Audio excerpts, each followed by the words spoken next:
Estas férias leve o Observador no bolso. Na praia, no campo ou entre viagens, acompanhe toda a atualidade sem limites. Assine com 40€ de desconto e habilite-se a ganhar uma estadia de 2 noites num dos hotéis boutique da Small Portuguese Hotels. Este verão, desligue da rotina, não da informação. Assine em observador.pt. Observador.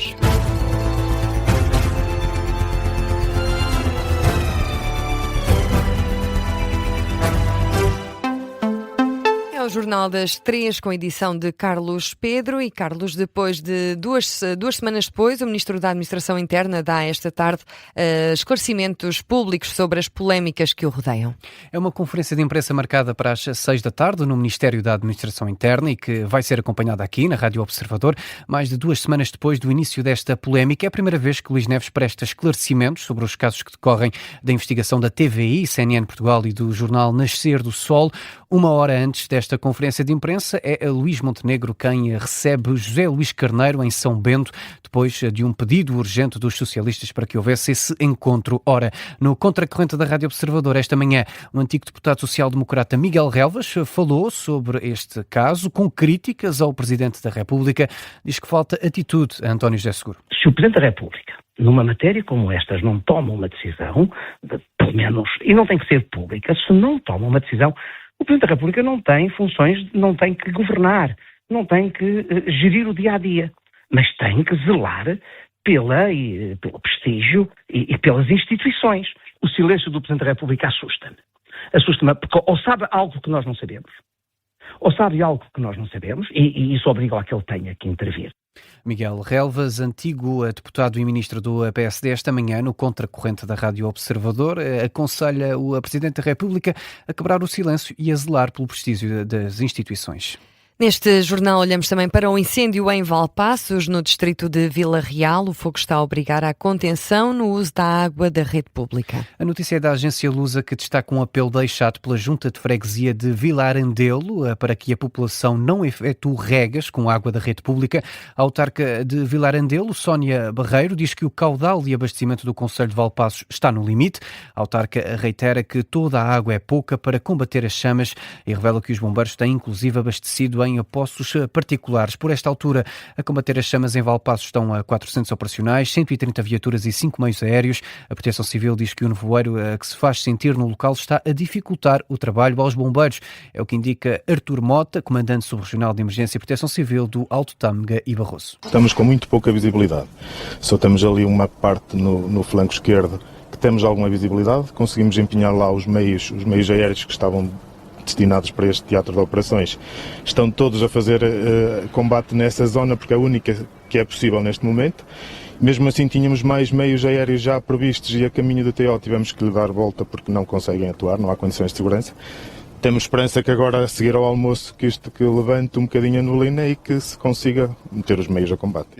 Artur Mota, da Proteção Civil do Alto do Tâmega e Barroso, dar conta ainda de que há estradas cortadas graças a este incêndio, nomeadamente a Nacional 206 entre Valpaços e Boça, no concelho de Mirandela, e ainda a Estrada Municipal 544 entre as localidades de Poçacos e Fornos do Pinhal, em Valpaços.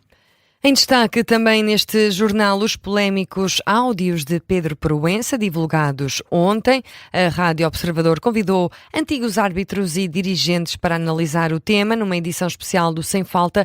Pedro Henriques considera que deve existir um reset na arbitragem portuguesa.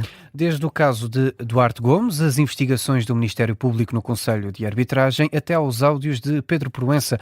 Pedro Henriques considera que é necessário haver pessoas diferentes na arbitragem portuguesa. É preciso fazer aqui um reset, ter outras pessoas, não sei, pessoas diferentes para que possam efetivamente levar para a frente esta questão da identidade externa por causa de tudo isto que tem vindo a ser falado, que é a questão da nomeação, quem nomeia, ou seja, estar um bocadinho fora desta estrutura.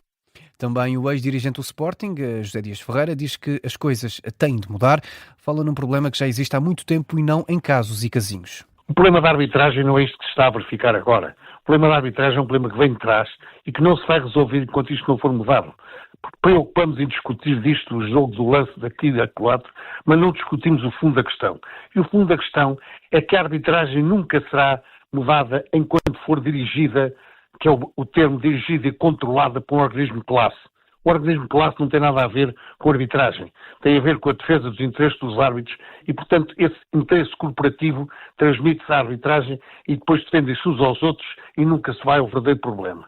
O problema está na Federação Portuguesa de Futebol, está nos seus estatutos, está no poder que é dado à PAF, está nessas situações todas que nunca ninguém quer enfrentar. A leitura do antigo dirigente do Sporting, Dias Ferreira. Já Bruno Batista, que foi candidato a vice-presidente do Benfica, foca-se no caso do áudio de Pedro Proença sobre os encarnados, alegadamente com Fernando Seara. Bruno Batista aponta para um caso gravíssimo e diz que fica com a ideia de que Pedro Proença tem informações sobre as águias. A ideia que eu fico é que Pedro Proença tem informação sobre o Benfica, comprometedora, e que defendeu o Benfica nestes inquéritos ou nestas instruções. E isto para mim é gravíssimo.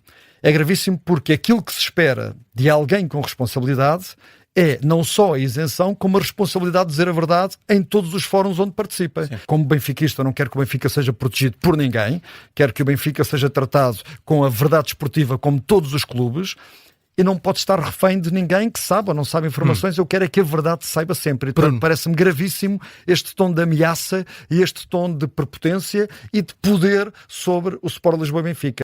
Algumas dos destaques deste episódio especial do Sem Falta, já disponível em podcast, sobre as polémicas e os escândalos recentes na arbitragem portuguesa. E Carlos, ainda no futebol, as instâncias europeias reúnem-se hoje de urgência para analisar o plano da FIFA de permitir a entrada de investidores privados nos mundiais. O encontro foi revelado hoje pela ministra francesa dos Desportos, Marina Ferrari. A responsável confirma a reunião depois de um projeto que considera poder transformar profundamente o equilíbrio do futebol. A FIFA anunciou ontem a intenção de angariar até 4,2 mil milhões de dólares só com a venda de participações dos mundiais a privados, isto com a intenção de aumentar o financiamento destinado ao desenvolvimento do futebol para mais de 10 mil milhões de dólares nos próximos anos, isto através de uma nova estrutura comercial. Só que a criação desta nova estrutura está dependente da aprovação da maioria das 211 federações-membro e do Conselho de Organização da FIFA. Entretanto, a Sky Sports avança que Gianni Infantino está a oferecer um incentivo de quase 40 milhões de euros para que as associações de futebol apoiem este plano da FIFA. E no Médio Oriente, o Irão rejeitou uma nova proposta de Oman para a gestão conjunta do Estreito de Hormuz. A notícia é avançada pelo jornal francês Le Monde, que cita uma entrevista do vice-ministro iraniano dos negócios estrangeiros à televisão estatal do país. O modelo inspira-se no Estreito de Malacca, administrado pela Indonésia, Malásia e Singapura, onde os utilizadores da rota marítima contribuem para os custos associados à segurança da navegação. De acordo com o responsável iraniano, a proposta de Oman previa a divisão do Estreito em duas vias navegáveis, cada uma destinada a acomodar 50% dos navios que transitam por esta rota marítima, mas o Irão terá rejeitado e apresentado uma contraproposta. Entretanto, Donald Trump falou à Fox News, diz que viu as imagens dos ataques iranianos contra as bases norte-americanas e deixa por isso um aviso a Teherão. Vamos dar-lhes uma tareia, diz o presidente dos Estados Unidos. E neste Jornal das 3 temos também noticiário local. A começar pelo Seixal, entre amanhã e sábado o trânsito vai estar cortado na zona dos Redondos para a realização das festas populares a partir das 5 da tarde até às 2 da manhã. Na Maia, a Câmara encerrou temporariamente a Escola Básica do Paço em Águas Santas devido a uma infestação de pulgas na zona envolvente. Cerca de 50 alunos que frequentavam as atividades de férias foram transferidos para outra escola. A autarquia aguarda agora a autorização judicial para intervir numa habitação identificada como o provável foco desta infestação. Os hospitais da região de Leiria vão reduzir o consumo energético em 30%. Os investimentos feitos pela Unidade Local de Saúde vão permitir a redução dos consumos em 3 hospitais, o de Pombal, o de Alcobaça e também o de Leiria.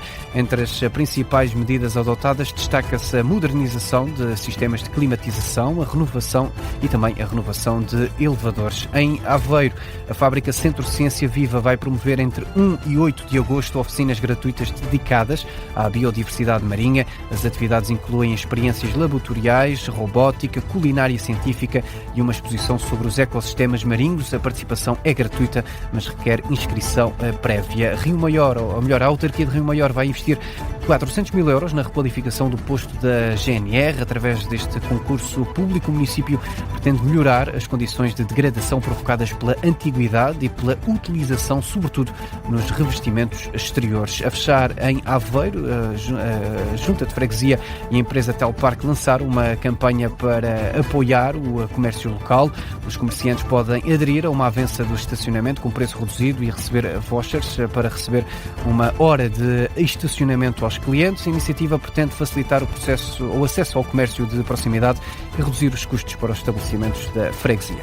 E foi o Jornal das 3 da Rádio Observador, com a edição de Carlos Pedro. Está de regresso às 3h30. Até já. Até já. E já a seguir temos Guerra Traduzida, especial Irão.